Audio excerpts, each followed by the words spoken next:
Hello guys, संतोष madam के channel पर आपका स्वागत है। और आज हम बात कर रहे हैं कक्षा 3 के सीआरपी प्रोग्राम के बारे में। और आज है हमारा 24वां दिन और तारीख है 6 मई।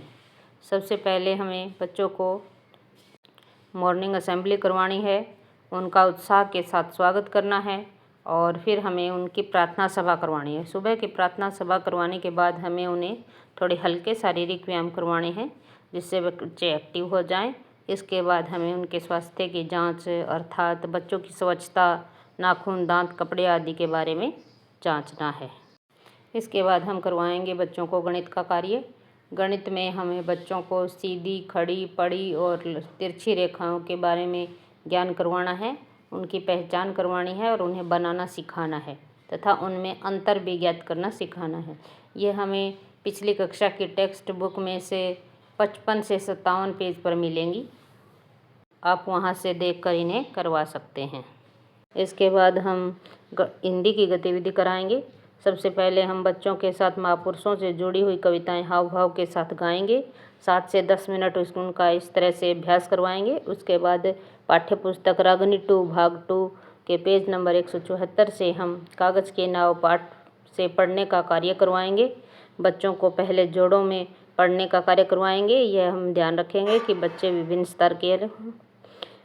उसके बाद हम बच्चों को स्वतंत्र पठन का कार्य करवाएंगे और शिक्षक पाठ से संबंधित प्रश्नों को बोर्ड पर लिखकर बच्चों के साथ चर्चा करेंगे। शिक्षक के द्वारा बोर्ड पर लिखे गए प्रश्न, व्याकरण संबंधी कार्य, रचनात्मक कार्य बच्चे अपनी नोटबुक में उतारेंगे और उस कार्य को पूर्ण करेंगे। इसके बाद शिक्षक महापुरुषों से संबंधित कहानियाँ, घटनाएं, प्रेरक प्रसंग सुनाएंगे या स्मार्ट टीवी द्वारा उन्हें दिखाएंगे और बाद में उन पर बातचीत करेंगे बच्चों के साथ।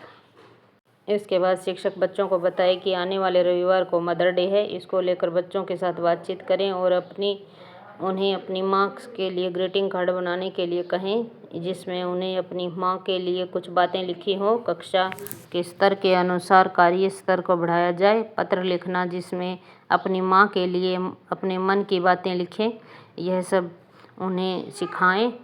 यह सामग्री उन्हें रविवार के दिन अपनी माँ को देने को कहें। उस दिन वह अपनी माँ के लिए कोई स्पेशल कार्य करे या उनके कार्य में उनकी मदद करे। इसके बाद हम इंग्लिश का कार्य करवाएंगे। ये पिछले बुक में 53 नंबर पेज पर दी गई है। यहाँ हमें use new words to make short sentences meaningful sentences ये करवाने हैं। हमें छोटे छोटे वाक्य हमें इंग्लिश में बच्चों से बनवाने हैं और ताकि वे वाक्य बनाना सीख जाएं और बार बार प्रैक्टिस करानी है। शिक्षक कुछ वाक्य बोर्ड पर लिखकर उन्हें समझाएगा और उसी तरीके से बच्चे भी वाक्य बनाएंगे और प्रैक्टिस करेंगे। ओके गाइज, आज के लिए बस इतना ही। Like and subscribe my channel. Thank you.